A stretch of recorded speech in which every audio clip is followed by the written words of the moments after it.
여러분은 손님 대접이라는 강령수를 알고 계신가요? 손님 대접은 분신사바나 나홀로 숨바꼭질처럼 일반인들에게 유명한 강령술은 아니지만 아는 사람들 사이에서는 꽤나 유명한 강령술이라고 합니다. 이 손님 대접을 실행하기 위한 준비물은 이렇습니다.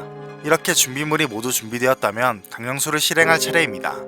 먼저 불을 끄거나 커튼을 쳐서 놀이를 시작할 방을 어둡게 만든 후 TV 혹은 라디오를 켜야 합니다. 그리고 지직거리는 채널 혹은 주파수로 맞추고 볼륨을 10으로 조정하면 됩니다.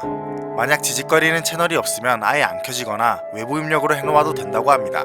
그리고 영혼을 불러들일 방에 밥상을 두고 밥 한 그릇과 물 또는 술을 올리면 되는데 아무래도 물보다는 술이 영혼을 불러들일 확률이 조금 더 높다고 합니다. 그리고 밥그릇 앞에 거울을 놓고 주위로 양초를 배치한 뒤 불을 켜면 됩니다. 이때 밥그릇 앞에 거울을 놓는 이유는 혼에게 자신이 죽었음을 알리기 위해서라고 합니다. 자신의 사진은 거울에 붙여야 하며 머리카락은 밥에 뿌리고 피는 물이나 술에 한 방울 타면 되고, 다만 이 세 가지 준비물 중에서 하나만 준비해도 무방하고 위험도는 머리카락이 가장 낮다고 알려져 있습니다. 피의 경우 상당히 기가 센 잡귀가 몰려온다고 하며 몇 방울을 탔는지에 따라 위험도가 결정된다고 합니다. 사진의 경우는 혼이 그 얼굴을 기억하고 들러붙을 수 있다고 합니다. 여기까지 준비가 끝났으면 알람으로 놀이를 끝낼 시간을 맞추는데 기본 30분에서 최대 2시간 사이로 정하면 됩니다. 그리고 자신이 직접 붉은색으로 금알 금을 쓴 종이를 방문에 붙이고 방에서 그 밑으로 붉은 실 3줄을 문에 붙이는데 문에 직접 붙이지 말고 문틀에 실을 붙이면 됩니다. 그리고 필기도구와 종이를 밥상 위에 올려놓은 뒤 영혼이 출입할 수 있도록 창문을 열어두고 방에서 나온 후 방문을 닫으면 준비가 모두 끝난 것입니다. 그리고 잠금장치가 있는 방에 들어가서 문을 잠그고 시간이 될 때까지 기다리면 되는데 귀신을 불러낸 방에서 멀리 떨어져 있을수록 안전합니다.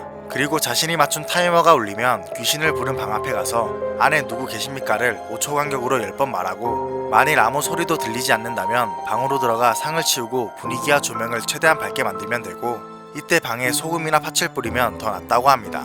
이때 귀신이 뒤늦게 들어오는 것에 대비하여 창문부터 먼저 닫는 것이 좋다고 하네요. 그리고 상위에 올려져 있던 필기도구와 종이를 확인했을 때 아무것도 적혀져 있지 않은 게 가장 좋고, 만약에 무언가가 적혀 있다면 그것은 귀신이 놀이를 실행한 사람의 미래를 알려주는 것이라고 하는데 대부분 좋은 징조가 아니라고 합니다. 그리고 혹시라도 안에 누구 계십니까? 라는 질문에 대답이 들렸을 경우 정중하게 들어왔던 곳으로 나가주세요 라고 말하고, 그래도 나가지 않는다면 이유까지 붙이며 문을 막고 강한 어투로 반복해야 합니다. 귀신이 무언가 이야기를 하려 하면 맞장구 치고 끝까지 들은 후 나가도록 해야 한다고 합니다.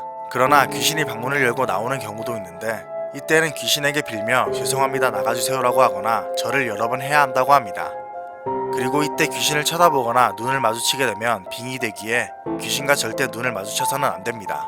또 손님 대접을 실행하며 주의해야 할 몇 가지 사항들이 있는데, 의식 시작 후 10분 전까지는 뭔가 꺼림칙하다 싶을 때 그만하고 싶으면 중간에 취소해도 되지만 10분을 초과하게 되면 끝까지 해야 하고, 2시간을 넘길 경우엔 귀신이 집안에서 지방령이 되므로 절대 2시간 이상을 초과해서는 안 됩니다. 그리고 준비물 중에서 머리카락, 사진, 피는 반드시 자기 것으로 해야 하며 의식 도중에 집을 나가는 것도 금지되고, 알람이 울리기 전까지 귀신이 있는 방에 들어가는 것은 물론 방문을 열어보지도 말고 기웃거려서도 안 된다고 합니다. 실행하는 것은 본인의 선택이지만 책임 또한 모두 본인에게 있다는 것을 명심하시길 바랍니다.